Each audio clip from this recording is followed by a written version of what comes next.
Seorang driver ojek online bernama Rizal memiliki pengalaman horor yang tidak terlupakan saat dia menerima panggilan untuk mengantar penumpang di tengah malam.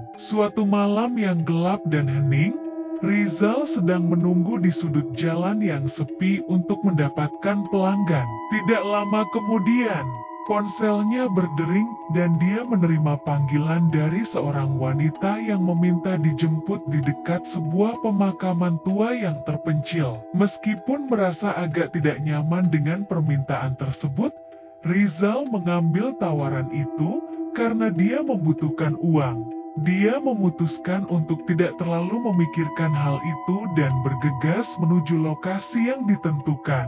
Saat dia mendekati pemakaman, suasana menjadi semakin menyeramkan. Pepohonan di sekitarnya bergerak-gerak dengan angin malam, menciptakan bayangan yang menakutkan di sekitar mereka. Namun, Rizal mencoba untuk tetap tenang dan memfokuskan perhatiannya pada tugasnya. Ketika dia tiba di lokasi, dia melihat seorang wanita muda yang berdiri di tepi jalan dengan wajah pucat dan matanya terlihat takut. Wanita itu meminta Rizal untuk segera pergi dari sana, seolah-olah dia sedang melarikan diri dari sesuatu yang mengerikan. Tanpa bertanya banyak, Rizal membuka pintu ojeknya dan mempersilahkan wanita itu masuk. Saat mobil mulai bergerak, wanita itu tampak sangat cemas dan takut, sesekali melihat ke belakang seolah-olah dia merasa dikejar.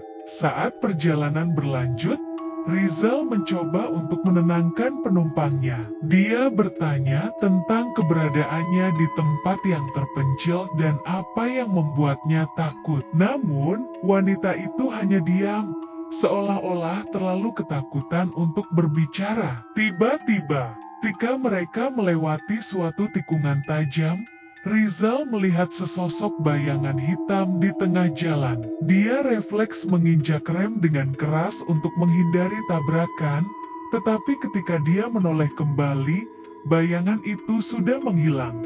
Rizal mencoba bertanya kepada wanita itu apakah dia melihat apapun, tetapi wanita itu hanya menunduk dalam ketakutan. Rizal merasa semakin tidak nyaman dengan situasi ini, tetapi dia terus mengemudikan mobilnya menuju tujuan yang diminta penumpangnya. Sesampainya di tujuan, wanita itu cepat-cepat turun dari mobil tanpa berkata sepatah kata pun. Rizal mencoba untuk memanggilnya, tetapi wanita itu sudah menghilang dalam kegelapan malam. Setelah penumpangnya pergi, Rizal merasa lega bahwa dia akhirnya bisa melepaskan diri dari situasi yang menegangkan. Namun, ketika dia kembali melihat ke arah pemakaman, dia melihat sesosok bayangan yang berdiri di antara pepohonan, menatapnya dengan mata yang merah menyala. Dengan hati berdebar,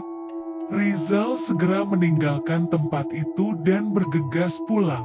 Dia tidak pernah bisa melupakan pengalaman horor yang dialaminya malam itu, dan sejak itu dia selalu berpikir dua kali sebelum menerima panggilan di tempat-tempat yang terlalu angker atau mencurigakan.